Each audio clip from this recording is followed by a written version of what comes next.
So this one's finding the trig ratios of any angle between 0 and 360 is what we're going to end up doing. Suppose theta is an angle in standard position where the point is at xy. And that point is any arm in the terminal arm at a distance of r from the origin, which we'll go over in a second. So we're going to look at a point that exists on in the Cartesian plane, okay? And we're going to draw ourselves a terminal arm to that point from 0, 0. So now we have the cast rule. The results of the previous filled in blanks can be memorized by the cast rule, but let's summarize this first. So in quadrant 1, if you look in here, quadrant 1, everything is positive in quadrant 1. Cast starts in the 4th quadrant and it goes in clockwise order, or counterclockwise, sorry. But when we do our quadrants, it starts up here and it goes 1, 2, 3, 4, right? Cast starts down here and it goes C-A-S-T. So it actually starts down, but it still goes counterclockwise like before. What you need to know about cast is that all of our trig ratios, cos, sine, and tan, are positive here. And this will make sense in a little bit. Sine is only positive here, which means cos and tan are negative in that quadrant. Tan is positive here, which means sine and cos are negative in that quadrant. And then cos is the only thing positive in quadrant 4, which means sine and tan are negative. So that's why we use cast, C-A-S-T. So you start in the 4th quadrant and go counterclockwise as opposed to starting in the 1st quadrant, right? Okay, we're going to look at an example now so that this even makes sense. So given the point 3, 4, we're going to plot it first. Whenever they give us a point, we plot that point first. So we're going to go to 3, 4. 1, 2, 3, 1, 2, 3, 4. We're going to plot that point. It's the first thing you always do, plot the point.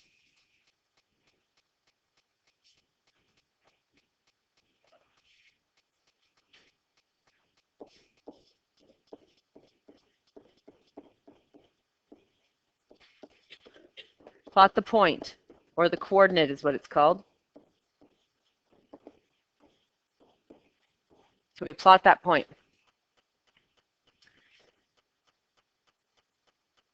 And then we're going to draw a terminal arm to it. And our terminal arm always starts at 0, 0, right?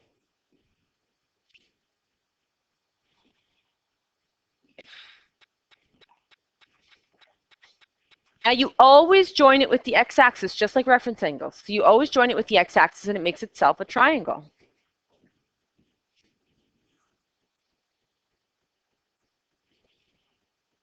Now what do we know about this triangle? So 2, we draw a terminal arm.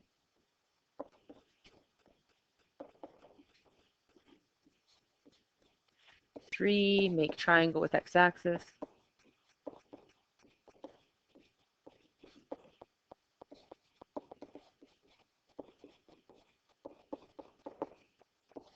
4, label triangle.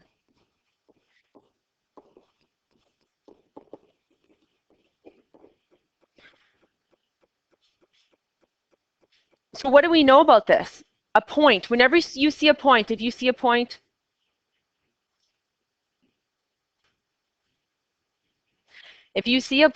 on this, and you see a point anywhere, what do you label points always?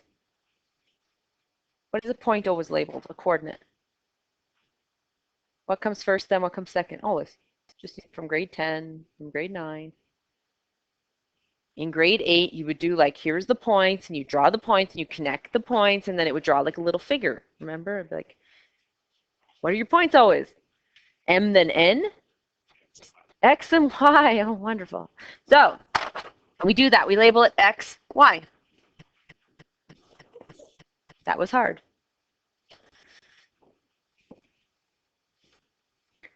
Now we label it.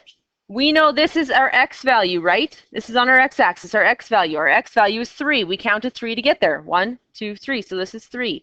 We counted 1, 2, 3, 4 to get ourselves up here. So we have 3 and 4. This is a 90-degree triangle, because I can get myself a little 90-degree angle in there, right? So how can I find that third side?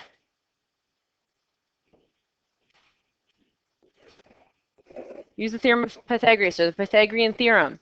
Now, the Pythagorean Theorem is always c squared equals a squared plus b squared. But once you do trig in grade 11 and 12, you're going to see, why don't we label it always x squared plus y squared equals r squared? Now, why would we name it r squared? Because this is the radius. If I drew around like this, I'd make a circle, correct? So my hypotenuse is actually the radius for trig. So we use x squared plus y squared equals r squared. Or basically the two sides squared equals the hypotenuse of the radius. So we know the two sides. We know x.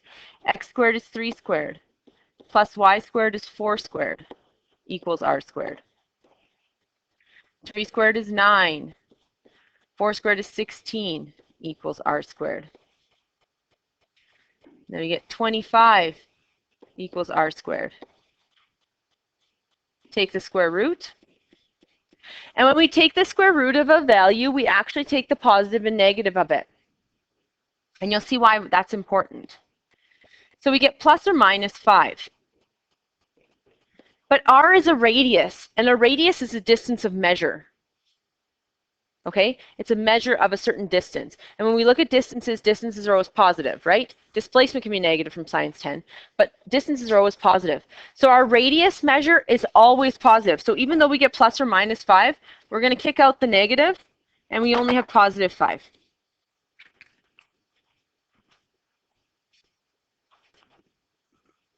So it says here, since we are using angles rotated from the origin, we label the sides being x, y, and r for the radius, the circle that the terminal arm would make. Does that make sense? 3, 4, 5, how we found that?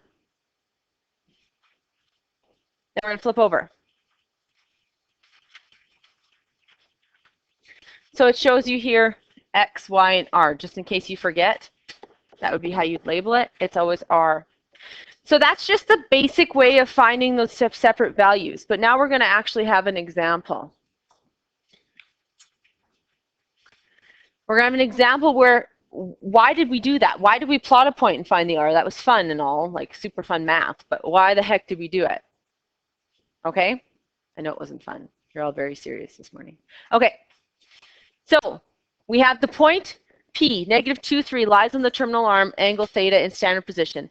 Determine the exact trig ratios for sine, cos, and tan. This is why. Because I'm going to ask you for the exact trig ratios of sine, cos, and tan. Next year, I'm going to ask you for sine, cos, and tan, and secant, cosecant, and cotan, which are the reciprocal identities of these three. So it's extremely important that you understand grade 11 math, because it is completely used in grade 12. Okay? And if you have a strong basis on this stuff, if we just add a little bit, it's not going to be hard to do, right? If you have no strong basis on this and we add more, then it's even scarier. So we want to get a good strong basis on this. So the first thing we do, plot the point. So we go to negative 2 and negative 3. We plot that point. Okay? We make a terminal arm with that point from the origin, 0, 0, and we draw it towards the x-axis to make ourselves a 90-degree triangle.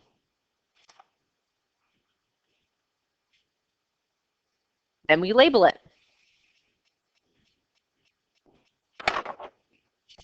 Negative 2, negative 3. What do we do next? Find r, our hypotenuse, right? So we go x squared plus y squared equals r squared. So we get negative 2 squared plus negative 3 squared equals r squared. Negative 2 squared, if you put in your calculator wrong and you don't put the brackets, it's going to tell you that it's positive, it's negative, which it's not, it's positive. So we have 4 plus 9 equals r squared, and we get 13 equals r squared, and this is our catch. We get plus or minus root 13, but because it's r, it's going to be positive root 13. And now we're going to have to do some rationalizing as well.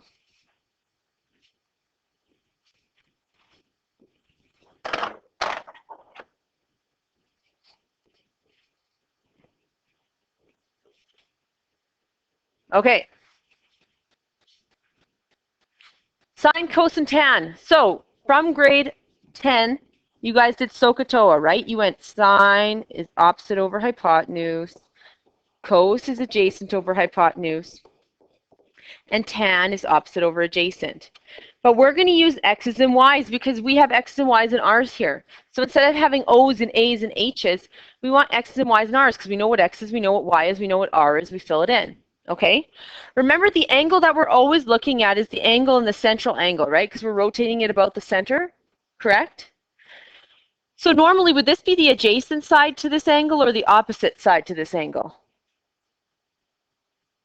Is this opposite of the angle or beside it? Beside it, so it's adjacent. And then this one would be opposite. So wherever I have an adjacent, my adjacent is always x.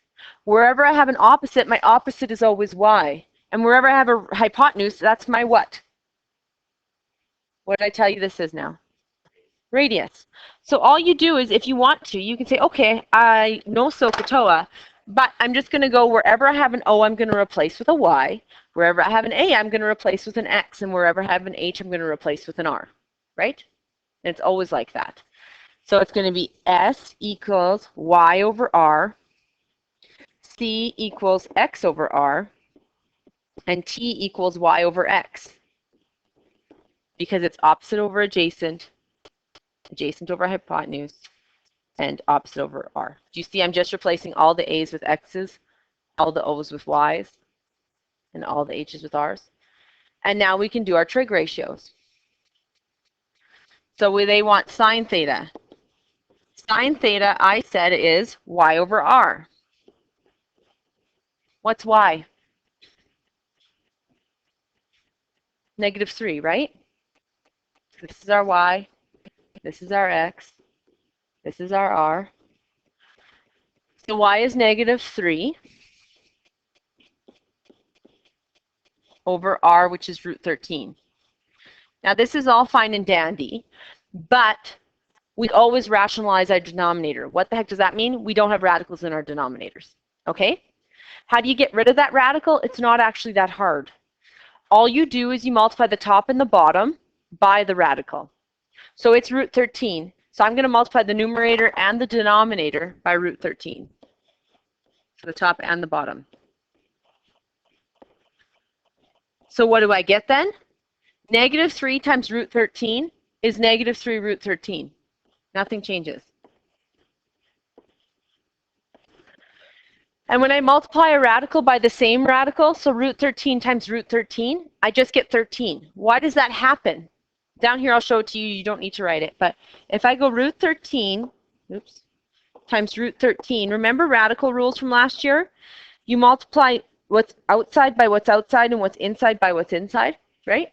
So 1 times 1 is 1, so I just have a 1 outside. And then √13 times √13 is √169, which is actually just 13. So whenever you multiply two radicals together that have the same radicand number underneath, your answer is just that number. So that's why we multiply by the same number, because we want to get rid of that radical sign. And the only way we're going to get rid of the radical sign on the bottom when we have this is to multiply it by itself. So √13 times √13 is √169, or 13. Now some people try and cancel these off. This is under a radical, this is not. The only way you can cancel numbers off is if this number in front of the radicand, of the radical number, and this number in the denominator have something in common. If they had something in common, you could cross that off and reduce it. But that's it. And there is nothing in common between -3 and 13. So we're done. So sine theta is going to equal -3 √13 over 13. And that would be my multiple choice answer. I could also say, okay, what's sine theta? I could just ask you for just sine theta as a numeric response. And I could say, what's sine theta in the form a √13 over b?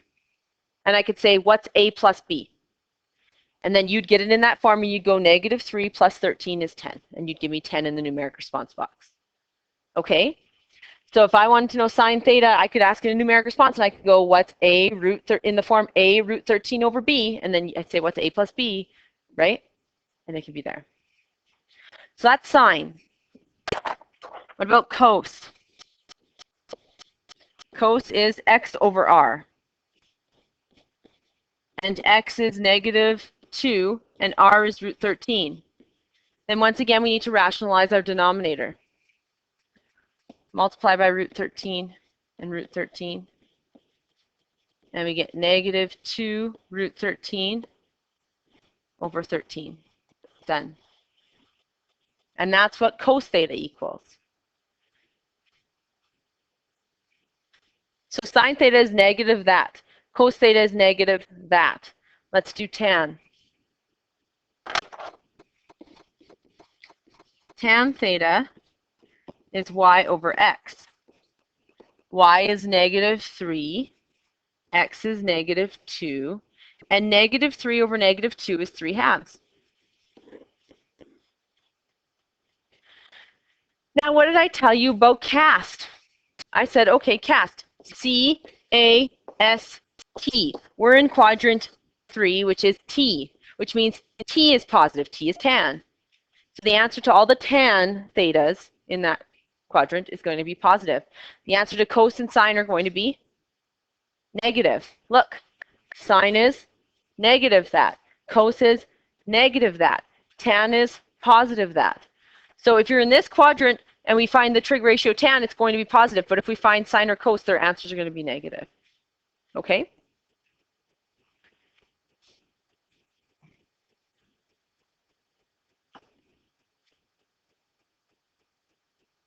All right. So I'm going to have you work on a couple questions in your homework, and we do the rest tomorrow. I'm missing so many people. Oops.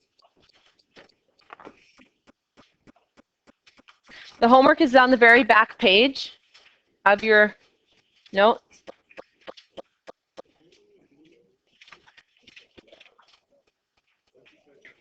On the very back page of your notes, I want you to do number 96. I'm sorry, page 96. I didn't mean number 96. Page 96, you can do number 5. And it says 5 ABC. Yeah, that's it. Because we have still lots of questions left, lots of stuff to learn in this lesson. This is a big lesson. It has lots of stuff in it. So I want you to do number 5 from page 96. I will be checking it tomorrow. Make sure you do it.